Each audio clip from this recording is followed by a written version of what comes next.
Savage Dragon 125 from April of 2006, The Fly. 64 pages, all for the low price of $4.99. That's cover price of most comics these days. A bargain for this oversized issue. A bandaged-wrapped dragon graces the cover here, looking like the Mummy, or the Invisible Man, or the Negative Man from Doom Patrol, which Erik Larsen also worked on back in the 80s, but that was 40 years ago. Ancient history. Let's get to something more modern from 20 years ago. The Fly. No, not The Fly, the Cronenberg film. That's also from 40 years ago. Onto this comic. Old bastards.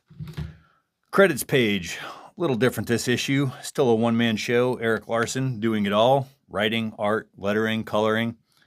If Josh Eckhorn will beat anyone's price. Table of contents, man. We got a lot to cover, so let's get moving here. Chicago PD. Dragon's old co-workers. They're helping in the search for Mr. Glum and Angel, scouring the danger zone for the missing child and the wannabe dictator. Instead, they're ambushed by some bad dudes. One of the cops getting their necks snapped by the super freaks. And the cavalry arrives. Better late than never, I suppose. Dragon had most of his limbs blown off in a fight with the Dread Knight, previous issue here.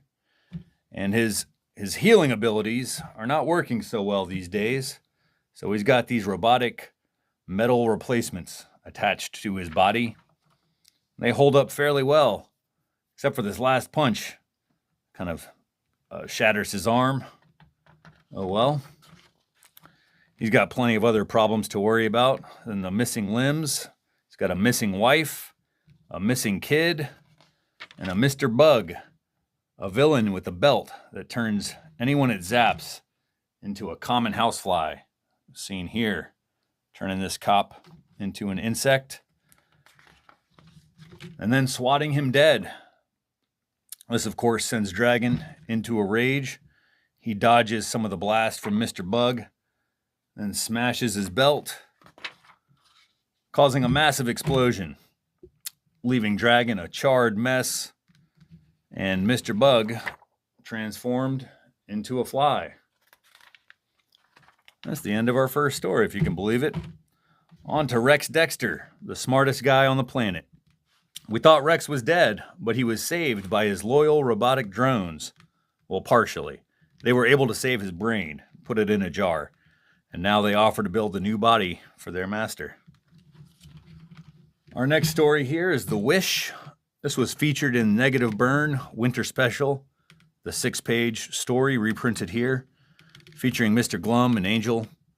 A bit of comedy where Glum is trying to figure out the perfect wish, and he asks Angel what she would wish for. She says a pony, so he's not very impressed with that. Glum is thinking much bigger, wanting to wish for world domination. Pretty cute comic with some retro colors and effects. Next is Power Shortage, an 8-page story that was featured in the 2004 Image Comics Summer Special, a free comic book day event there. This takes place between issues 116 and 117. The tale of home invasion, as after Jennifer has lost her powers and Dragon realizing that his healing abilities are no longer working. That's about it for that one. Next is a short 4-page story, A Very Glum Christmas, previously featured in the 2005 Image Holiday Special. Larsen's homage to Frank Miller and Sin City Silent Night works pretty well. Mr. Glum goes out to get Angel that pony that she wanted, and he runs into mounted police. Gives him season's greetings from the end of a laser cannon, unfortunately spooking the horse. I'm pretty sure that's a photocopy of a picture of a horse. Larsen is an acolyte of the Wally Wood Creed. Never draw anything you can trace, never trace anything you can copy, never copy anything you can cut out and paste up, something like that. That takes us to The Fly, another Larsen experiment. 24 pages of panels here. Each one reusing the same artwork. Dragon is in a coma, bandaged up and recovering from the explosion earlier this issue. The dialogue here is provided by Mr. Bug, the villain that's been turned into a fly. And he is very talkative for an insect. Larson really getting creative with this lettering. Really dynamic, energetic colors and word balloons. Trying everything he can to keep readers entertained and engaged despite the repetitive artwork. And it works pretty well. The story has some pretty funny moments, ultimately resulting in the death of Mr. Bug, a victim of the tragically short lifespan of a fly. Thought that was it. Goddamn, how many pages does this go on? All right, finally, the finale of our story. A brand new story, not a reprint. This is A Wish Granted. Mr. Glum is finally ready to use his God gun and say his wish. Angel has some ideas like helping her mom, but Glum has bigger aspirations. So he fires the gun and says, "I wish that every single human being on this stupid planet would do what I told them to do when I asked them individually." That's a mouthful, but it works. He goes outside, tells a cop to bite me, and the officer obliges. So Glum is on his way to world domination.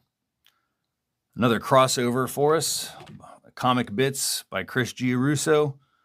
We have G-Man visiting the dragon in the hospital, but he's in a coma, so it's just kind of a one-sided conversation. On to Fanatics. Larson starts us off with some info on this issue, all the reprints and the decision to go with the Fly story. That's followed up with fan reactions to issue 122, none of which I'm going to read. I'm tired of holding these damn pages open. And I want to show off this back cover with the incredible version of young Malcolm Dragon here. Larson says that this was from a potential Malcolm side project that would have been like a Japanese manga style. Super cool. Too bad it didn't go anywhere, but badass image though. And that does it for this one. Issue 126 is next. Adios.